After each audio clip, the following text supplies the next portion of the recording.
Tropical Storm Halong was not that long, making its closest point of approach to the island at around 12 this afternoon. Here with me at the Joint Information Center, I have with me Troy Torres to tell me more about the recovery efforts. So what's happening now?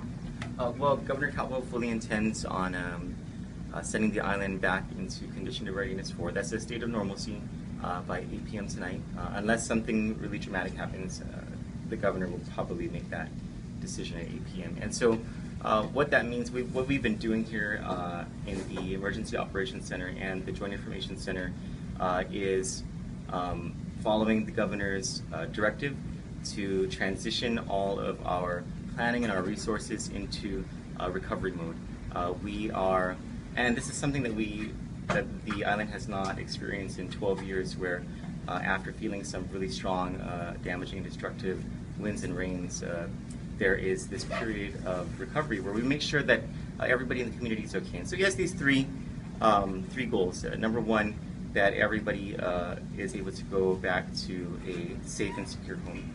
So that means making sure that the people who went to the shelters are coming home to homes that have roofs and that were not terribly damaged.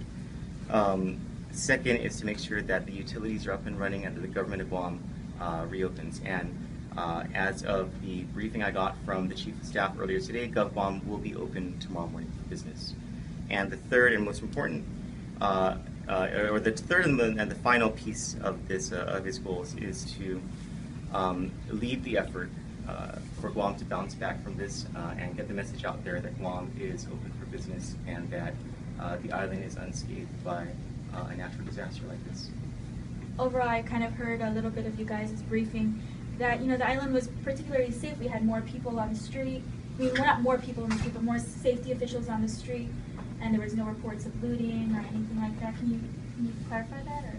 Yeah, I think what has happened is over the past few weeks, there have been, I suppose you can call them opportunities for the people of Guam to brush up on readiness for a typhoon, and we haven't had one. We hadn't had a big one since 2002. And so it was a bit risky and a bit of a challenge to come into something like this without knowing whether after 12 years, maybe we've gotten rusty as a community, but we haven't.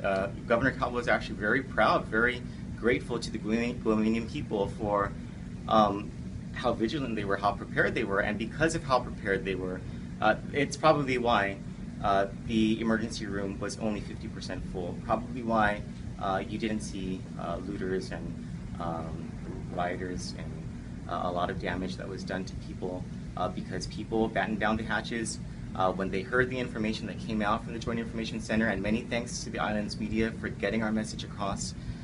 They did things like they put up their shutters and they took items out of their yard and they went to gas their cars and got their emergency shelter kit ready, and so everyone did just a great job, and I think that's what won the day.